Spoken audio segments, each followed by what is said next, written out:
Hello friends, welcome my YouTube channel. Today we are going to learn class 6 subject English. Topic 4.5 A book review. Book name आहे George secret key to the universe. विद्यार्थ्यांनो, मागील व्हिडिओमध्ये आपण a book review या ठिकाणी एक book दिलेले आणि त्याचा रिव्ह्यू म्हणजे अहवाल या ठिकाणी आपण सादर केलेला होता. मग हा बुक रिव्ह्यू हे ज्या पुस्तकाचं केलेलं आहे त्या पुस्तकाचं नेम आहे George secret key to the universe. मग हे जे बुक आहे ते ह्या बुकचे क्वेश्चन आणि आन्सर्स या ठिकाणी आपण लर्न करणार आहोत. तर question number first, answer the following questions.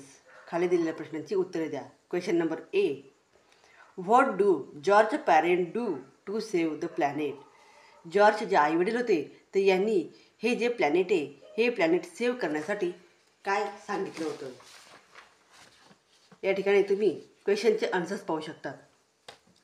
What do George parents do to save the planet. जॉर्जच्या आईवडिलांनी हे जे प्लॅनेट आहे हे सेव्ह करण्यासाठी काय सांगितलं. George parents are committed to the cause of saving the planet. त्यांनी सांगितलं की हे जे प्लॅनेट आहे ते या प्लॅनेटची आपण सेव्हिंग केली पाहिजे, म्हणजे बचत केली पाहिजे, की ज्यामुळे आपण हे जे प्लॅनेट आहे हे सुरक्षित राहू शकतं. त्यासाठी आपण कमिटमेंट केली पाहिजे की आपण हे जे प्लॅनेट आहे हे प्लॅनेट कशाप्रकारे सेव्ह करू शकतो. त्यानंतर नेक्स्ट क्वेश्चन आहे, what planet do we live on. हे जे प्लॅनेट आहे तर हे कुठे आहे. वी लिव्ह ऑन प्लॅनेट अर्थ. हे जे प्लॅनेट आहे हे कुठे आहे. अर्थ म्हणजे पृथ्वीवर आहे. Next question, does George agree with his parents write what he thinks. जॉर्ज हा त्याच्या आईवडिलांशी सहमत होता का. ॲग्री मीन्स सहमत असणे. Write what he thinks, write लिहा व्हॉट ही थिंक्स त्याचं काय मत आहे. मग does George agree with his parents. जॉर्ज हा आईवडिलांच्या मताशी सहमत होता का. तर आन्सर आहे नो. मग कशासाठी तो सहमत नव्हता. He thinks that neither the T V nor the computer is a bad thing.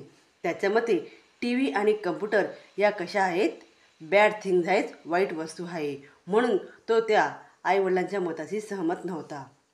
Next question, who is George friend and neighbour. जॉर्जचे शेजारी आणि मित्र कोण होते. George friend and neighbour is a Annie. Annie ही जॉर्जची फ्रेंड पण होती आणि नेबर पण होती.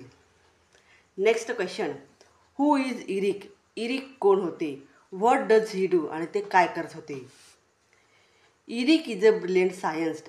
इरिक हे एक ब्रिलियंट हुशार असे सायंटिस्ट होते, संशोधन होते. संशोधन करणारे सायंटिस्ट हे त्या ठिकाणी होते. ही always answer all the George question. आणि ते म्हणत होते की तू कोणताही क्वेश्चन विचारला तर त्याचं उत्तर देण्यासाठी मी नेहमी या ठिकाणी हजर राहील. तू कोणताही क्वेश्चन मला या ठिकाणी विचारू शकतो, मी तुझ्या क्वेश्चनचे आन्सर देऊ शकतो. त्यानंतर नेक्स्ट क्वेश्चन आहे, F what can cosmos do. Cosmos हा एक कम्प्युटर होता, तर हा कम्प्युटर काय करू शकतो. मग कॉस्मस काय करू शकतो. Cosmos can open window on the universe. विश्वामधली जी विंडो आहे तो त्या ठिकाणी तो ओपन करू शकतो. And take you to any planet. आणि प्रत्येक प्लॅनेट या ठिकाणी आपण पाहू शकतो. Star, comet and even a black hole and bring you back from there. त्या ठिकाणी आपण या कम्प्युटरच्या माध्यमातून तिथली सर्व माहिती ही आपण मिळवू शकतो. कुठली कुठली माहिती मिळवू शकतो तर प्लॅनेट, ग्रह, स्टार, ग्रह, प्लॅनेट आणि कॉमेट म्हणजे धूमकेतू, त्याचप्रमाणे इवन अ ब्लॅक होल. आणि तिथे जे काही वेगवेगळे ब्लॅक होल असतील हे या सर्व गोष्टींची इन्फॉर्मेशन ही आपण कॉस्मस कम्प्युटरच्या थ्रू मिळवू शकतो. Next question, what does the nasty scientist want. या ठिकाणी जो नेस्टी सायंटिस्ट होता म्हणजे जो वाईट संशोधन करता होता तर त्याला काय हवं होतं.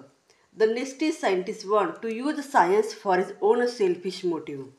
हा जो नेस्टी सायंटिस्ट होता तर याला काय हवं होतं की हे जे विज्ञान आहे, ही जी विज्ञानाबद्दलची जी ही माहिती आहे, ही सर्व तो स्वतःच्या स्वार्थासाठी त्या माहितीचा यूज हा त्या ठिकाणी करणार होता.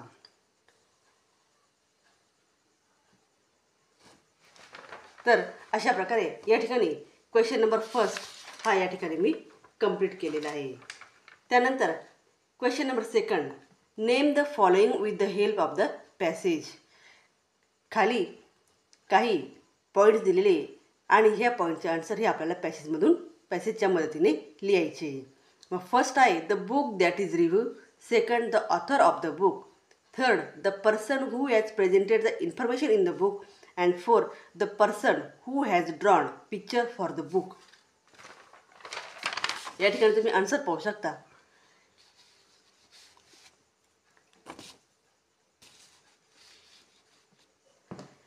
The book that is review, the book that is review.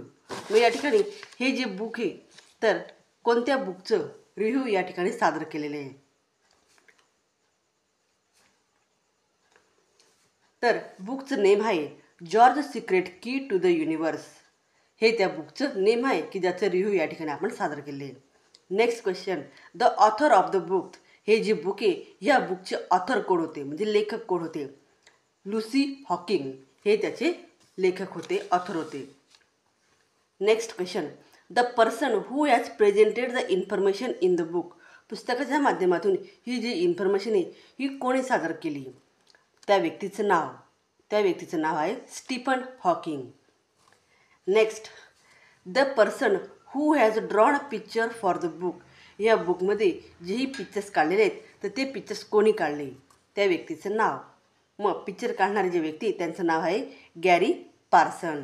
असं या ठिकाणी हा जो क्वेश्चन नंबर सेकंड आहे तो या ठिकाणी कंप्लीट केलेला आहे. त्यानंतर question number third, read the following. खालील जे वर्ड आहे हे वर्ड आपल्याला या ठिकाणी रीड करायचे आहे.